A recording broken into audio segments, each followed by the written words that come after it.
One area of marriage most times that couples don't prepare for is in terms of seasons that show up in marriage.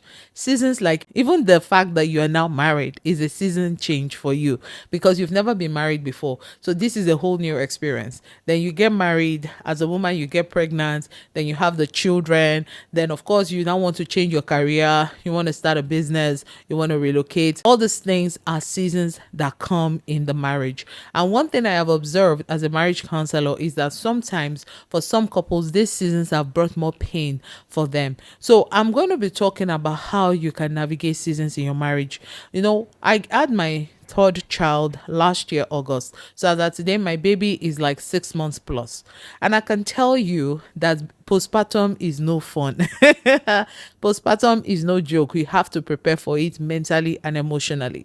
When I had my first and second, it wasn't that easy because I did not prepare well for postpartum. So I had my children, and so I went through all these motions and feelings that come with postpartum. That's a conversation for another day. So when I got pregnant, I knew what was going to happen if I did not prepare well. So one thing I did was to engage my husband all the way. In the previous pregnancies, I really did not share with my husband how I was feeling and how much I needed his help and his involvement in certain things that has to do with the children. I decided to do all those things by myself. But when I got pregnant with this, my third child, and when I had him, I had to have that conversation with him. Because sometimes you might expect your spouse to know that this is what they should do. But if you don't engage them, they don't know to what extent that they are supposed to show up for you. So I engaged my husband and I made him understand that, look, I want you to show up more in this area, in this area, in this area. And he did that. So that kind of like helped me to bounce back when I was ready to come back into work. Another thing I did was that I created a system and a structure in my life where even though I was pregnant and I know that I'm going to have this 6 weeks or 8 weeks of trying to heal from my C-section, I didn't want to shut down my life. So I ensured that everything I was doing before was still running.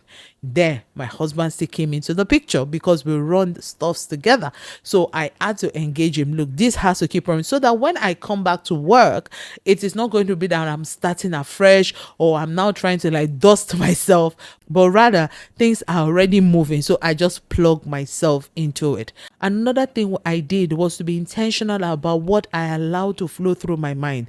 When you are going through a particular transition in your life, if you go online and you're checking what are they saying about this, what are they saying about it, you will see different things. So I intentionally made sure I did not allow my mind to feed on information that will make me to expect nothing but good from my postpartum experience, because that was the mistake I made in my first and second pregnancy. I was feeding on everything. Any post I see on postpartum, I was reading. And guess what? I got to the point where I felt like postpartum had to be with depression, postpartum had to be with pain, postpartum had to be with hurt, postpartum had to be with trauma, drama, all those things.